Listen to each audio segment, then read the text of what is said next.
पण उमेदवारी अर्ज दाखल केला आहे. कुठल्या गटातून दाखल केलेला आहे? भाजपचे किती उमेदवारी अर्ज दाखल झाले?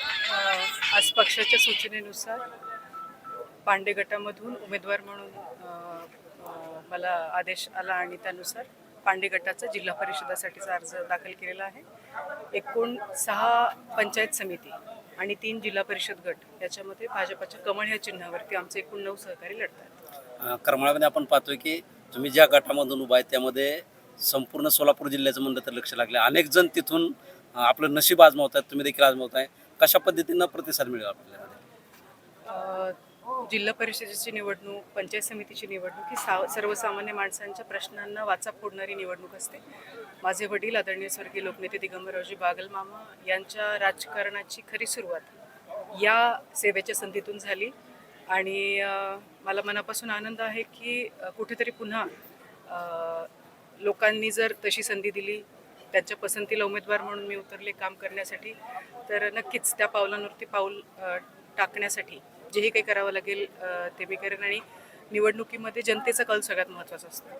पांडे जिल्हा परिषद आणि संपूर्ण करमाळा तालुक्यातले सामान्य माणसाच्या जिव्हाळ्याचे प्रश्न घेऊन आम्ही लढतो आहोत आणि मला विश्वास आहे की लोक ते संधी आम्हाला देतील ते प्रश्न सोडवण्याची.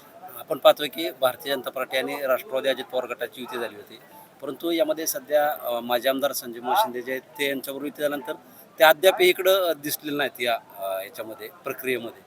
त्या संदर्भात काय सांगता येईल का? इतर पक्षांबद्दल बोलणं म्हणजे मी उत्तर देणं मला योग्य वाटत नाही किंवा मी देऊ शकत नाही. आपण मला माझ्या पक्षाबद्दल प्रश्न विचारलेच मी निश्चित. भारतीय जनता पार्टीचे मोठे स्टार प्रचारक वगैरे कुणाच्या सभा होतील? आज आम्ही फॉर्म भरलेले आहेत, आमच्या सहकाऱ्यांचे भरलेत. आज आमचे बंधू गणेशजी चिवटे यांच्या सुविद्य पत्नी आमच्या अश्विनी वहिनी सुद्धा वीट जिल्हा परिषद गटातून लढत आहेत. केममधून आमचे देवकर सर लढत आहेत. बाकी 6 आमचे सहकारी लढत आहेत. आमच्या सोबत युतीमध्ये असलेले आदरणीय संजय मामा शिंदे यांचे सर्व सहकारी लढत आहेत. तर आम्ही सगळेजण एकत्र बसू आणि निश्चितच दोघांच्याही वतीने कोण कोण प्रचारासाठी येणार याची यादी आपल्यापर्यंत आम्ही पोहोचू. समोरील पक्षाच्या किंवा युती आघाडी संदर्भात जी खलबतं चालू आहे, जी अनिश्चितता आहे, त्याबाबत तुम्ही पक्षाचा निर्णय जो पक्षाच्या पक्षाने लढण्यास तो बाजी मारलेली आहे. मी पुन्हा रिपीट करते की हा निर्णय याचा कौल हा 5ला मतदान करून 7ला जनता देणार आहे. हे जनतेच्या दरबारात गेलेलं आता काय म्हणतो त्याला युद्ध आहे आणि मला विश्वास आहे की भाजपावरती विश्वास ठेवून आज राज्यात जी कामं चाललेली आहेत, देशामध्ये आदरणीय मोदीजींच्या विश्वासावरती जी कामं चाललेली आहेत, निश्चितपणे करमाळा तालुक्यात त्याचा विचार होईल आणि लोक आमच्या सोबत येतील. काल सोलापूरमध्ये मंत्र्यांनी स्वतः सांगितलं की भाजप हा सोलापूर जिल्ह्यामध्ये स्वबळावर सर्वत्र लढणार आहे. या ठिकाणी युतीचा म्हणजे आपला विषय सुरू आहे. प्रत्येक तालुका, प्रत्येक मतदारसंघ वेगवेगळा असतो. पक्षश्रेष्ठींना असं वाटलं की इथं मिळून लढलं पाहिजे, त्याच्यामुळे तसा निर्णय घेतला आणि त्या निर्णयाला आम्ही होकार दर्शवतो. आता जे इच्छुक होते ते नाराज आहेत, त्यांना कशा पद्धतीने तुमचे?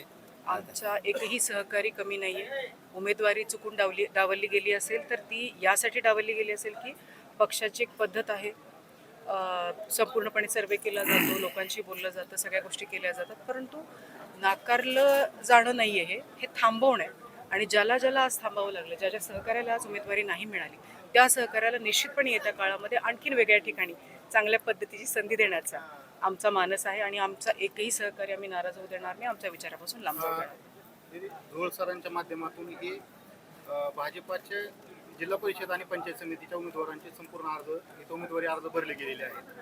आपण आता सांगता आमच्यामध्ये कोणताही दुरावा नाही किंवा मतभेद नाहीत.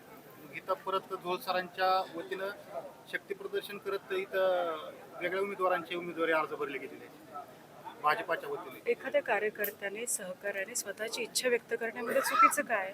सर भाजपाचा एक भाग आहेत आणि कार्यकर्त्याने पक्षाकडे तर कुणाकडे इच्छा व्यक्त करायची. पक्षाने सूचना दिली होती, आपले अर्ज भरून घ्या आणि नंतर एपी फॉर्म आल्यानंतर उमेदवारी त्यानुसार ठरतील. आणि मला निश्चितपणे विश्वास आहे, इच्छा व्यक्त केली असेल आणि त्यांनी इच्छा व्यक्त केलेल्या ठिकाणी एबी फॉर्म आला नसेल तर सर माघार सरच काय, आमच्यापैकी प्रत्येक जण तिथं माघार घेईल. आता एबी फॉर्म जोडलेत का दिदी साहेब उमेदवारांचे? आत्ता एबी फॉर्म थोड्या वेळापूर्वी आता आम्ही दिलेले आहेत. काय उमेदवारांची नावे कधी जाहीर? सगळीच नावं आम्ही आपल्याला लेखी यादीवरती आपल्याला देते, थोडंसं सोपं पडेल.